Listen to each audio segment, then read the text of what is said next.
جی بہت بہت شکریہ سب ٹیم کو، آپ کو لطیف صاحب، ہمارے خان لطیف خان صاحب کو بھی. جی لطیف ہم کو بھی دلچسپی ہو رہی دیکھنے کے لیے طرف سے کب تک آ رہا پروگرام. جی درست، بہت دنوں سے آپ پروگرام میں شامل نہیں ہو پا رہے تھے. جی وہی آپ کی وجہ سے تو ہم بھی کوشش کریں کے لیے، آپ ہم کو موقع دے رہے. جی بہت بہت شکریہ عبداللطیف صاحب، فرمائیے کیا سوال ہے؟ شاید ایک کال ڈراپ ہو گئی. ایک اور کالر فون لائن پر ہمارے ساتھ ہیں. السلام علیکم. میں یہ پوچھنا چاہ رہا ہوں کہ حضور پاک صلی اللہ علیہ وسلم نے جو فرمایا کہ جی محترم، آپ اپنا نام بتائیں، کہاں سے آپ کال کر رہے ہیں، اور اپنی آواز کو ذرا کچھ اونچا. میں محمد شاکر ہوں، حیدرآباد سے بول رہا ہوں میں. جی میرا سوال یہ ہے کہ حضور پاک صلی اللہ علیہ وسلم نے جو فرمایا کہ شعبان کا چاند دیکھ کر جو سب سے پہلی مبارکباد دیجیے، تو اس کے مطلب وہ حدیث شریف کیا ہے؟ اور یہ جو آج کل جو لوگ SMS کے ذریعے سے جو ایک دوسرے کو مبارکباد دیتے ہیں شعبان کی، اپنی آواز کو آپ تھوڑا سا کچھ ذرا. ہاں جی، میرا سوال یہ ہے کہ حضور پاک صلی اللہ علیہ وسلم نے شعبان کا چاند دیکھ کر جو ایک دوسرے کو یہ کہا کہ مطلب جو یہ کہے گا شعبان مبارک ہو کر کے. جی جی ہاں، تو اس کے بارے میں حدیث شریف جو ہے وہ مجھ کو بتائیے. جی اور کوئی سوال؟ جی نہیں، یہی ایک میرا سوال ہے. آپ نے کیا نام بتایا اپنا؟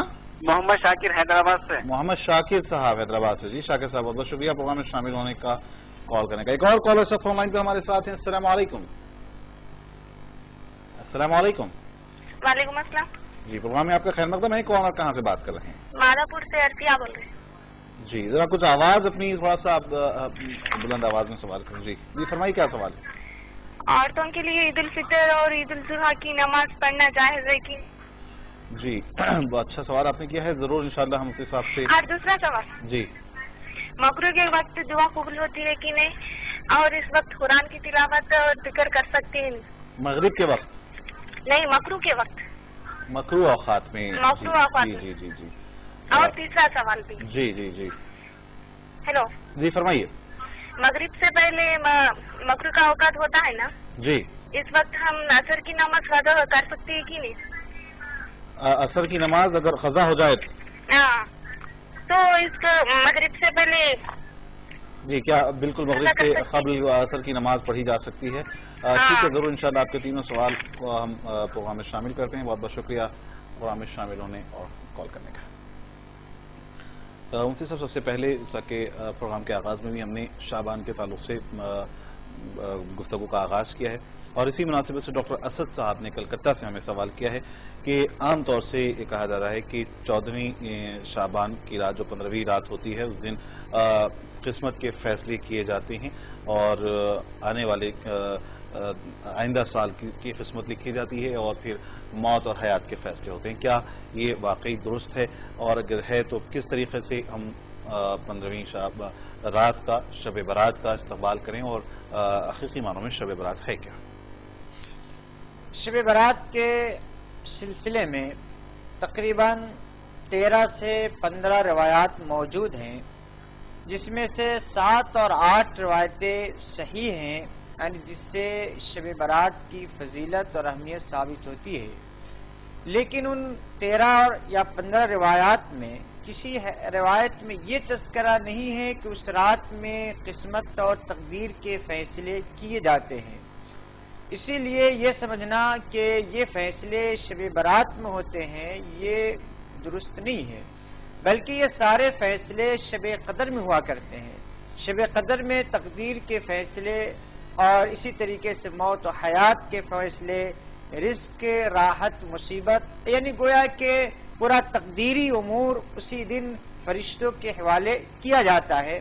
تو یہ در حقیقت یہ شب قدر میں ہے، نہ کہ شب برات میں. اگرچہ کہ شب برات کی فضیلت اور اہمیت ثابت ہے، اس رات میں عبادت کرنے کا بہت بڑا ثواب ہے، لیکن تقدیر اور اس طریقے سے جو فیصلے اس رات میں ہوتے ہیں کسی صحیح روایتوں میں اس کا ذکر نہیں ملتا ہے. جیسا کہ آپ نے کہا کہ جو فیصلے ہوتے ہیں، جو تقدیر کے فیصلے، وہ اللہ تعالیٰ شب قدر میں بناتا ہے اور شب قدر میں فیصلے کرتا ہے. شب برات کی کیا وجہ ہے کہ پھر اہمیت ہے، اور کیا وجہ ہے کہ شب برات کو بھی عبادت کرنے کا حکم دیا گیا ہے؟ شب برات کے سلسلے میں خود نبی علیہ الصلوۃ والسلام نے باضابطہ جنت البقیع تشریف لے گئے تھے. جب حضرت عائشہ رضی اللہ تعالیٰ عنہ نے دریافت کیا تھا بلکہ وہ بھی نکل کر گئی تھی ڈھونڈنے کے لیے کہ رسول اللہ صلی اللہ علیہ وسلم کہاں چلے گئے. تو آپ نے فرمایا تھا کہ عائشہ آج کی رات وہ رات ہے کہ اللہ تبارک و تعالی خصوصی طور پر یعنی دنیا والوں پر خاص توجہ فرماتا ہے اور ہر استغفار کرنے والے کی استغفار کو قبول کرتا ہے، توبہ کے قبول کرتا ہے، اور بنو کلب کے بکریوں کے بال کے تعداد کے برابر لوگوں کو جہنم سے آزاد کرتا ہے، اور ایک منادی اعلان کرتا ہے کہ ہے کوئی رزق طلب کرنے والا جس کو میں رزق دوں، ہے کوئی مغفرت طلب کرنے والا جس کو میں معاف کر دوں، ہے کوئی مصیبت میں مبتلا جس کو میں مصیبت سے یعنی چھٹکارا دے دوں. یہ اللہ تبارک و تعالیٰ کی طرف سے اعلان ہوتا ہے. اسی لیے اس رات میں عبادت کرنے، توبہ اور استغفار کرنے اور خاص طور سے دعا کرنے کا حکم دیا گیا ہے. ایک اور بات ڈاکٹر اسد صاحب نے کہی ہے وہ یہ ہے کہ اس میں حضرت اویس قرنی کے حوالے سے کچھ حلوہ بنانے کی بات اور پھر حلوہ پکا کر کھلانے کی بات کا جو سمجھیے کہ سلسلہ ہے کیا وہ درست ہے. اور یہ بھی میں کہنا چاہوں گا کہ بہت سے سمجھیے کہ مساجدوں میں جہاں پر جلسے ہوتے ہیں اس رات کو یہ بھی کہا جاتا ہے کہ اس میں بھی قرآن مجید نازل ہوا اور پھر اس رات کو بھی کہا جاتا ہے کہ اللہ تعالیٰ نے لوح محفوظ میں تک اس رات کو قرآن مجید کو پہنچایا. تو کیا یہ قرآن مجید کے نزول والی رات شب برات ہوگی یا شب قدر ہوگی؟ بالکل قرآن کریم میں واضح ہے کہ قرآن کریم کا جو نزول ہوا وہ شب قدر کے مہینے میں ہوا، رمضان کے مہینے میں ہوا، شب برات میں نہیں ہوا. دوسری بات یہ کہ جہاں تک کہ حلوے کی رسم چل پڑی اور لوگوں نے یہ سمجھا کہ اویس قرنی رحمۃ اللہ علیہ کو دانت نہیں تھے اس لیے حلوہ کھائے، تو اگر اتباع کرنا ہے تو پوری اتباع کر لیجئے کہ پورے دانت آپ توڑ لیجئے، اس کے بعد حلوہ بنا کر کھائیے، یعنی یہ مکمل اتباع ہوئی. پہلی بات تو یہ ہے کہ حضرت اویس قرنی رحمۃ اللہ علیہ کو یہ اطلاع ملی غزوہ احد کے سلسلے میں کہ رسول اللہ صلی اللہ علیہ وسلم کے 2 دندان مبارک شہید ہو چکے ہیں. تو یہ واقعہ شوال میں ہوا تھا اور ظاہر سی بات ہے شب برات تو شعبان کے مہینے میں آتی ہے، تو اس کو اور اس واقعے سے کوئی جوڑ ہی نہیں ہے کہ وہ انہوں نے حلوہ پکایا تھا، حلوہ انہوں نے کھایا ہوگا، لیکن شعبان کی 15ویں شب کو شب برات میں انہوں نے حلوہ کھایا تھا.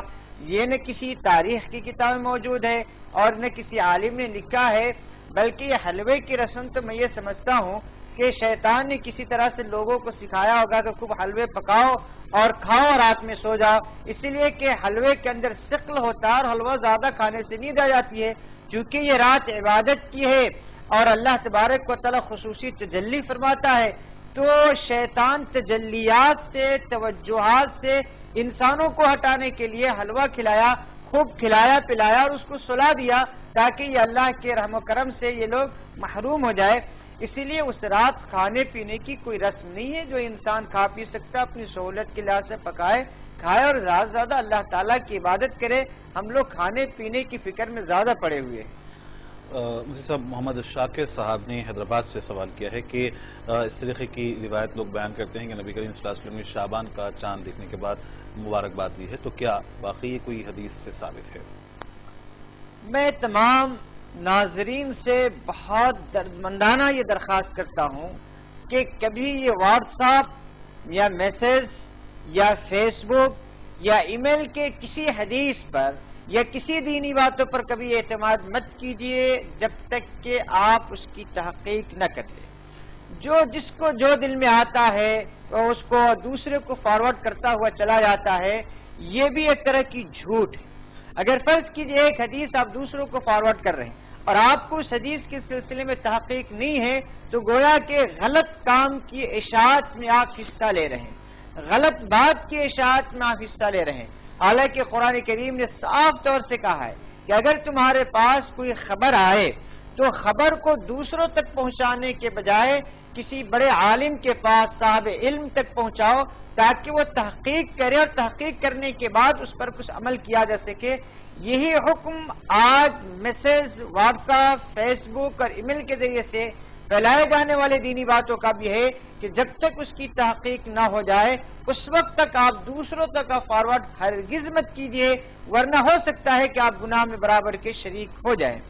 جیسے کہ ابھی آپ نے کہا کہ رسول اللہ صلی اللہ علیہ وسلم نے فرمایا کہ جب شعبان کا چاند دو تو مبارکباد دو، میں یہ سمجھتا ہوں کہ کسی حدیث کی کتاب میں یہ بات ہے ہی نہیں۔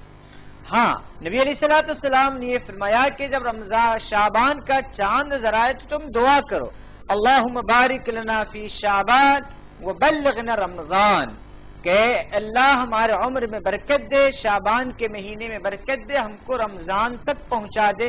یہ ہے نبی علیہ الصلوۃ والسلام کی حدیث، مبارکباد دینے کی کوئی بات روایتوں میں موجود نہیں ہے۔ مفتی صاحب، عطیہ صاحبہ نے 3 سوالات کیے ہیں۔ پہلا سوال یہ ہے کہ کیا عورتوں کو عیدین کی نماز ان پر بھی واجب ہے؟ عید الفطر اور عید الاضحیٰ کی نماز انہیں بھی پڑھنی چاہیے؟ کیا وہ بھی عیدگاہ جا سکتی ہیں یا مساجد جا سکتی ہیں عیدین کی نماز کے لیے؟